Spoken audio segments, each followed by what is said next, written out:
দেখেছিলাম যে রাজনীতি ছেড়ে তখনও পার্লামেন্টে একটি কথা বলেছিলাম যে এটা কোনো বিজেপি, টিএমসি, সিপিএম বা কংগ্রেসের লড়াই নয়, এটা ঘাটাল লোকসভা কেন্দ্রের মানুষের লড়াই।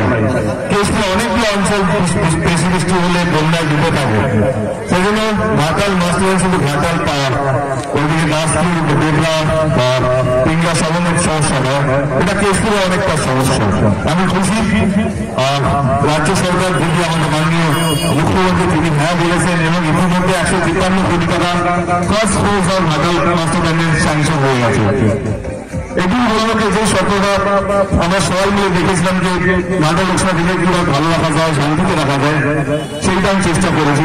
যদি আপনাদের মনে হয় যে আমি আপনাদের ছিল ভাই, আপনাদের গ্রামের ছেলে, তারপর সবাই যেন আমি টেস্ট ছেলে রোজদা আমার গ্রাম, এই ছেলেটা ঠিকঠাক কাজ করতে হয়েছে গত 10 বছর, তাহলে আপনারা জানেন এই 25শে মে তাকে ভোটটা দিতে হবে।